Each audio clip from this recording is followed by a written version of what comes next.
diduga sebagai sumber suap terhadap Hakim PT UN Medan, Sumatera Utara. Gatot dan Evi ditetapkan sebagai tersangka setelah KPK mengumpulkan bukti dari pemeriksaan saksi.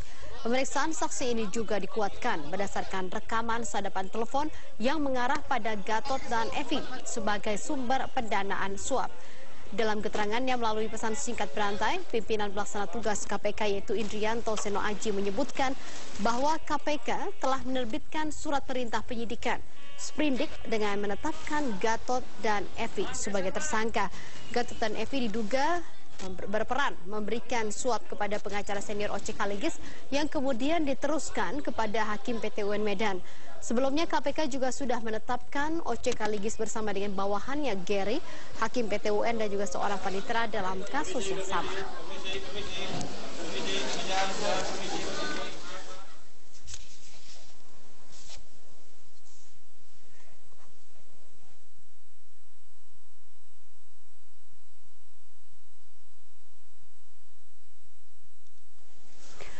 Pemirsa, apa saja yang menjadi dasar penetapan tersangka Gubernur Sumatera Utara Gatot Pujo Nugroho bersama dengan istrinya Evi Susanti?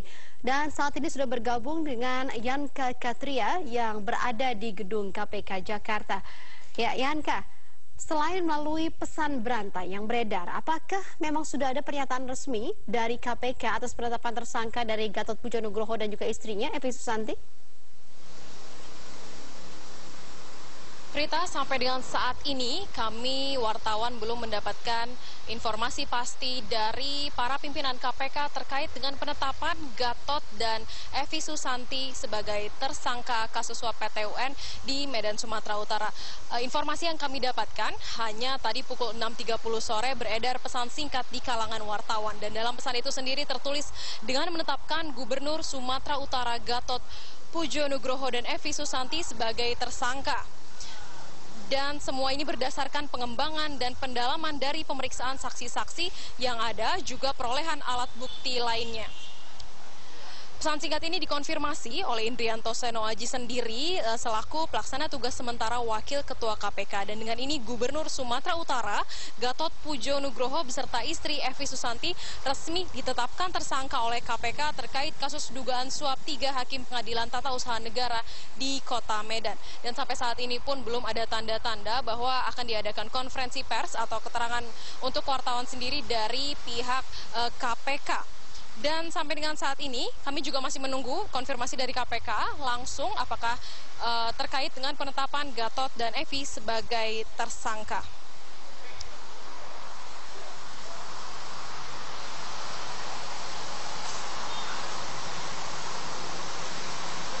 Prita. Ya, Yanka, apakah Anda juga mendapatkan informasi informal di sana? Tadi karena Anda katakan bahwa KPK belum mengadakan konferensi pers, apakah Anda juga mendapatkan informasi-informasi informal di sana, seperti langkah-langkah, rencana-rencana yang akan ditempuh oleh KPK, seperti itu?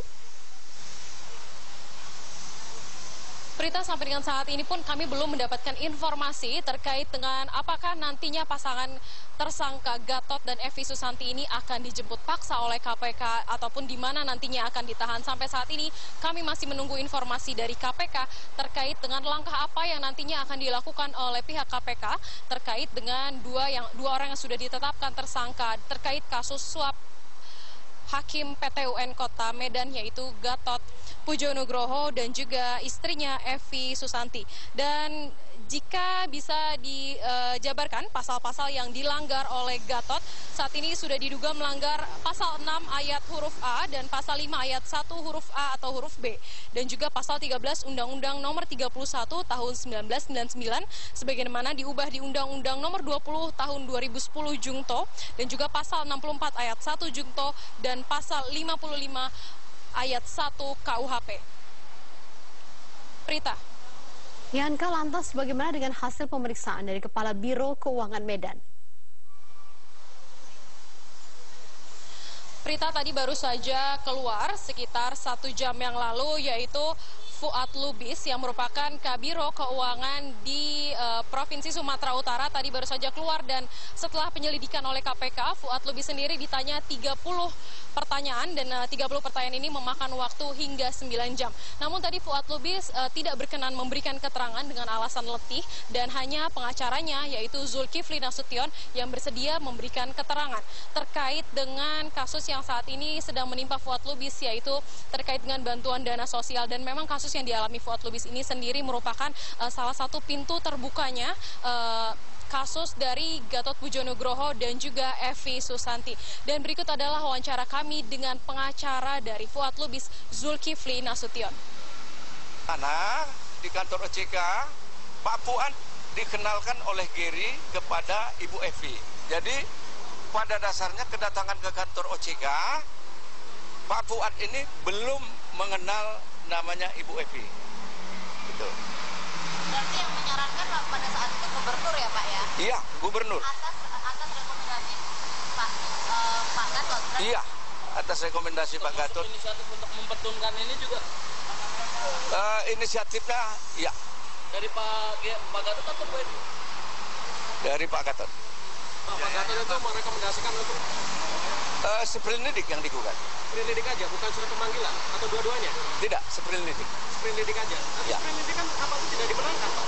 Ya? Sprindidik kan tidak dimenangkan, surat pemanggilan. Iya, ternyata yang dikonsultasikan itu hanya satu, masalah Sprindidik, tapi di dalam... Demikian berita laporan dari gedung KPK. Kembali ke Anda di studio. Baik, terima kasih Yanka Katria melaporkan. Dan pemirsa, lantas bagaimanakah dengan aktivitas dari Gubernur Sumatera Utara Gatot Pujo Nugroho di Medan, Sumatera Utara?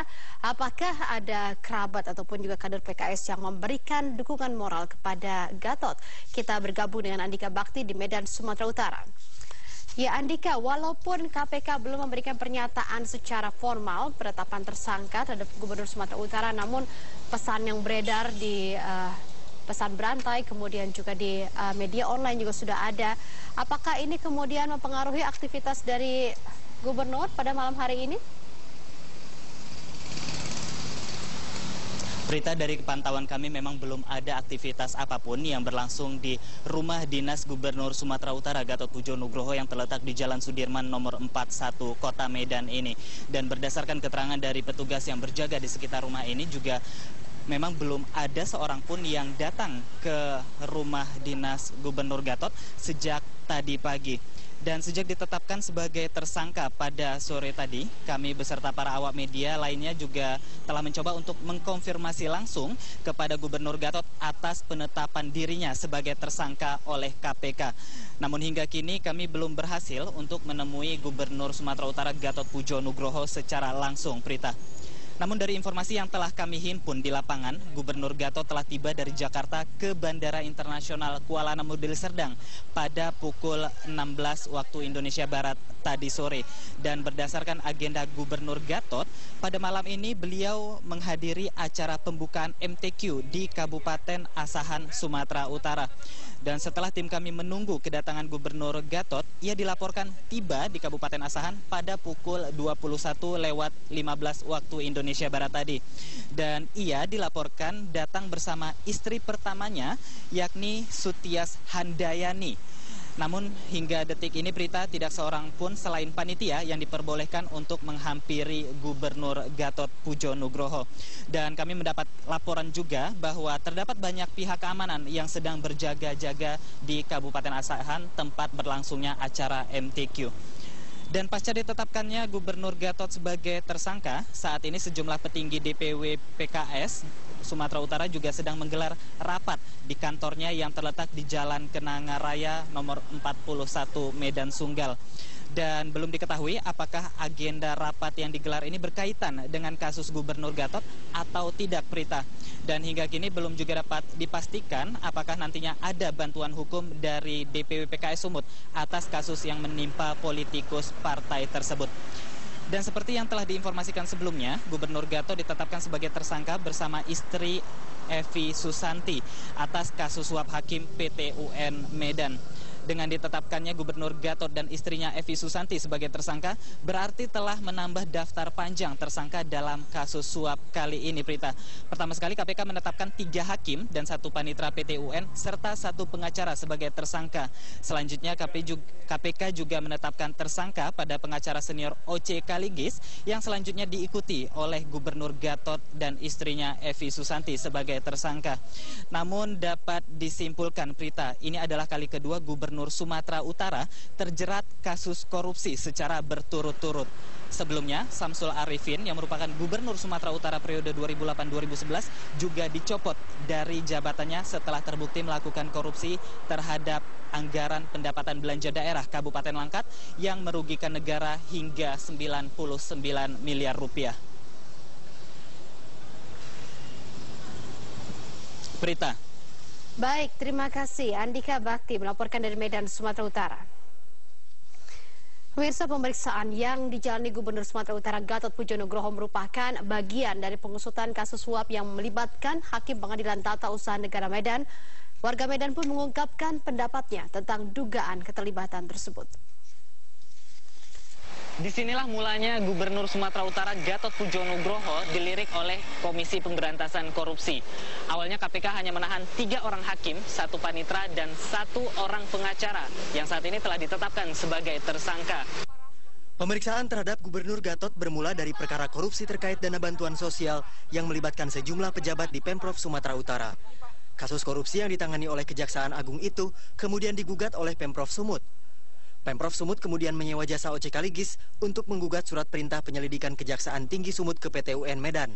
Dalam proses gugatan ke PT UN Medan itulah, KPK kemudian membongkar dugaan praktik penyuapan dari Pemprov terhadap Hakim PT UN Medan. Menanggapi hal ini, sejumlah masyarakat menilai bahwa langkah KPK sudah tepat dan berharap kasus yang menimpa orang nomor 1 di Sumut tersebut segera diselesaikan. Kalau ini kemudian peristiwa ini terjadi sama seperti 5 tahun yang lalu terhadap kasus Samsul Arifin waktu itu menjadi gubernur, saya pikir ini luar biasa kasus yang dalam waktu kurang lebih 1 dekade itu melibatkan 2 gubernur. Kalau memang ini benar ya. Saya kira itu beban yang paling besar bagi Gatot sendiri, bukan hanya sebagai pribadi, namun dia menjadi beban bagi publik masyarakat di Sumatera Utara yang secara mayoritas memilihnya ketika itu, bila mana terbukti. Namun bila mana itu tidak terbukti, saya kira Gatot juga perlu mendapatkan sebuah proses pengembalian nama yang baik. Diharapkan juga hasilnya lebih transparan. Apa yang kegiatan-kegiatan beliau kemarin yang... Selain memeriksa Gatot sebagai saksi, KPK juga memeriksa istri muda Gatot, Evi Susanti. Gatot dan Evi seharusnya diperiksa KPK pada Jumat lalu, namun keduanya meminta penundaan pemeriksaan hingga Senin ini. Peran Gatot dan Evi dalam kasus dugaan suap ini belum dapat dipastikan hingga KPK mengungkapkannya ke publik.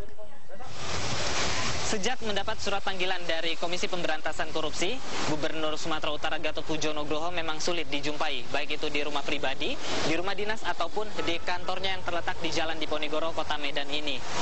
Namun Sekretaris Daerah Hasban Ritonga mengatakan ketidakhadirannya Gatot Pujo Nugroho ke kantornya ini belum berdampak kepada aktivitas perkantoran yang saat ini masih berjalan normal.